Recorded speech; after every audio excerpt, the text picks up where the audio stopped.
Fala galera do Urubu Brabo aí, meu nome é Leandro. Danilo falando que tem uma assinatura do Flamengo do Rodolfo Landim. Mauro César debate com ele e fala que não tem essa assinatura, né? E se a justiça achasse que o Flamengo não tinha direito e tivesse essa assinatura, não teria se eliminar.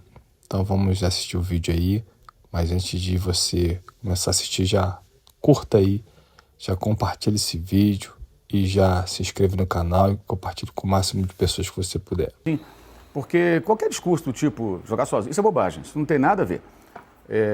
A questão que está sendo debatida, a questão que está sendo discutida na justiça, ela é muito menor do que a competição em si e o regulamento das competições que dá ao Flamengo, como todos os demais times, o direito de jogar a Série A do Campeonato Brasileiro, que não é organizado por liga alguma porque não existe liga. Existem dois entrepostos comerciais que negociam direitos de transmissão, mais nada. Uma liga, de verdade, seria a única, todos os clubes da Série A, né, participando e definido, por exemplo, fair play financeiro, que não está na pauta, piso, qualidade do gramado natural, piso artificial, sim ou não.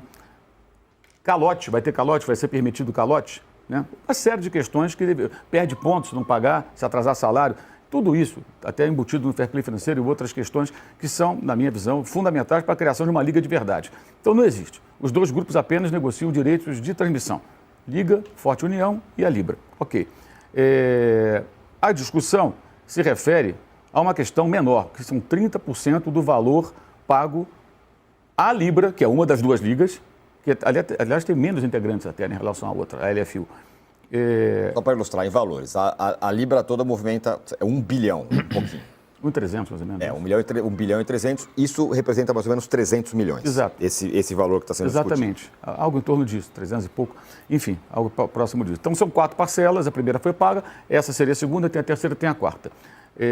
O Flamengo questiona o quê? São 40% que são pagos em partes iguais, 30% pela colocação no campeonato, 30%, mais ou menos o modelo da Premier League lá de trás, é isso, com alguns ajustes para lá ou para cá, né? E 30% na aferição de audiência. Aí o Flamengo apresenta vários argumentos. Por exemplo, o Flamengo vai pouco na TV aberta. Por quê? Porque a detetora dos direitos que compra, ela empurra os jogos do Flamengo geralmente para o pay-per-view, para que o pay-per-view venda mais. Você pode reparar que são poucos jogos que o Flamengo faz no horário da TV aberta, um ou outro. Menos do que outros clubes. Já acontece já há algumas temporadas. Mas o pay-per-view deixou de ser uma ferramenta de medição de audiência. Ou seja, o cara compra o pay-per-view, coloca lá o time que ele torce e isso é utilizado como referência para fazer a distribuição de dinheiro. Não é mais. Então ele argumenta que isso deveria ser utilizado. Enfim, o Flamengo questiona a forma como é feita a distribuição desse 1/3 do dinheiro.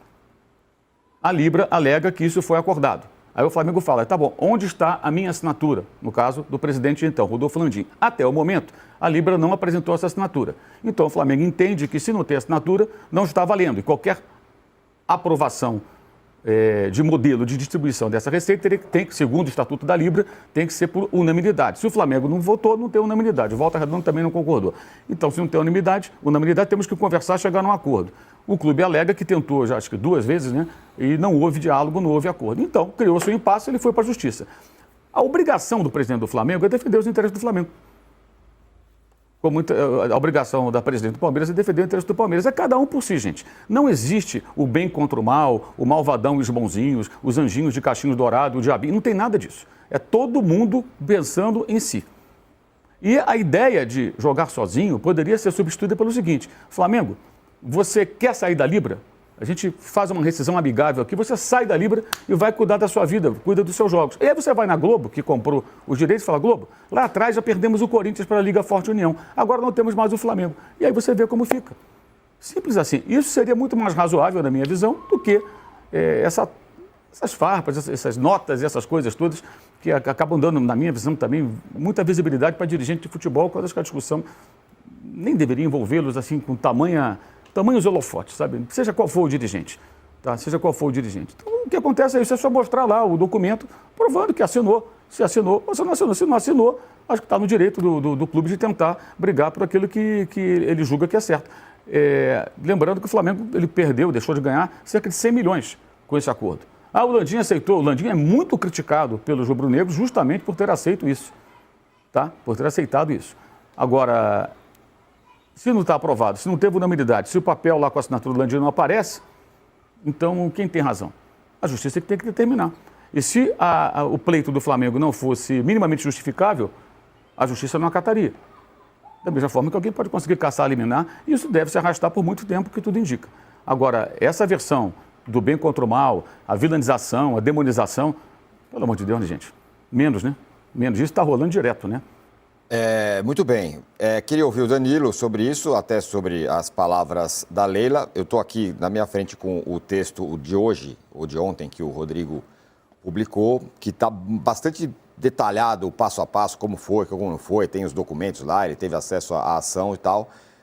E em parte do texto, está lá que na ideia, ou no pedido, ou na exigência do Flamengo, ele passaria a ganhar mais do que ele ganha hoje e também os outros clubes passariam a ganhar menos desse montante dos 300 milhões. Depende, na verdade. Tem até uma possibilidade de Palmeiras e São Paulo ganharem mais também junto com o Flamengo, não tão mais quanto, sim, mas tem a possibilidade de Palmeiras e São Paulo ganharem mais. Eu acho que, primeiro, essa questão da Leila ter falado, jogar sem o Flamengo e tal, e de ontem, como eu tinha dito, eu acho que é um movimento que naturalmente vai se esvaziar. Se fosse amanhã a assinatura do contrato, a gente poderia debater se isso acontece ou não, uma assinatura sem o Flamengo, mas como há um contrato em vigor até 2029, acho que realmente é mais uma questão política, assim como a gente não pode tirar da equação que o BAP também está fazendo movimentos por uma questão política para mostrar que o Landim estava errado e tal, assim como ele está refazendo o plano do estádio, tem muita questão política dentro do Flamengo também.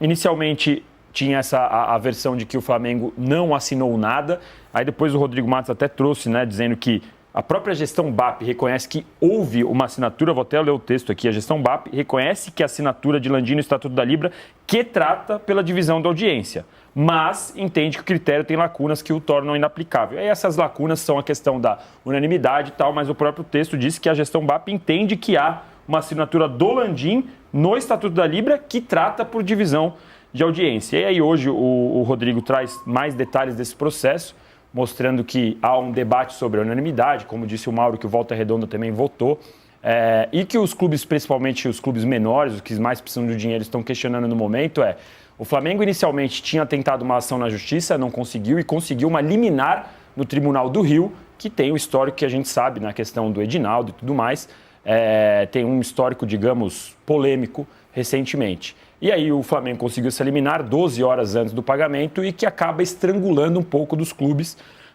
especialmente os clubes que precisam mais de dinheiro, nem tanto o Palmeiras, mas o Santos, o Grêmio, o próprio São Paulo, que a gente sabe que estão os clubes que estão mais em dificuldade financeira.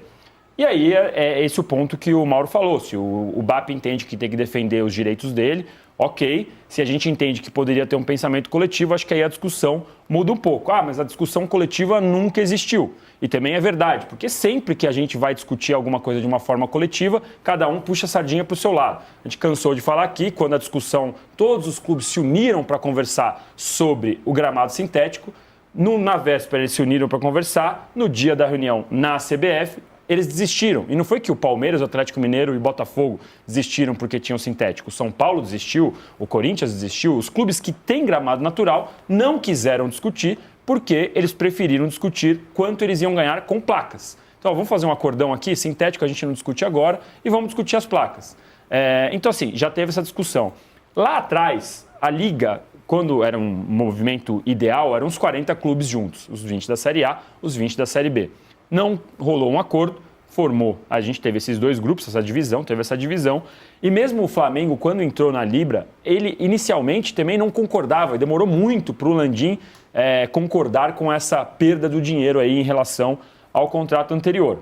Então, assim, sim, o Brasil nunca viu uma discussão coletiva, historicamente há sempre gente pulando do barco, gente traindo alguém e tal, mas neste momento a gente tem, por conta da ineficiência dos clubes, uma discussão de fair play sendo feita na CBF, há um projeto sendo tocado, com a ajuda inclusive do Grafietti e tal, então há um projeto de fair play sendo tocado sem a participação efetiva dos clubes, os clubes meio que estão sendo passageiros no navio, vendo ali o que a CBF está planejando e o que a CBF vai apresentar, e nessa questão da TV a gente estava vendo um modelo parecido de uma divisão em que o maior ganharia no máximo 3,5 vezes mais do que o que menos ganhava, que é parecido com o que a gente tem na Premier League, na Espanha e por aí vai. E agora essa briga provavelmente vai colocar tudo por água abaixo. O que os clubes questionam muito é o porquê o Flamengo, em vez de discutir na Câmara Arbitral, que é o que está previsto lá no regulamento da Libra, preferiu ir para a Justiça, tomou um primeiro não e foi para o Tribunal do Rio de Janeiro para conseguir se eliminar 12 horas antes do pagamento. E aí já vai, obviamente, é mais um episódio, não é que só o Flamengo faz isso. O Palmeiras recentemente não assinou o memorando de entendimento para a união das ligas, para a discussão de uma forma ainda mais coletiva. Então, cada dia a discussão muda porque cada um resolve levar para o seu lado.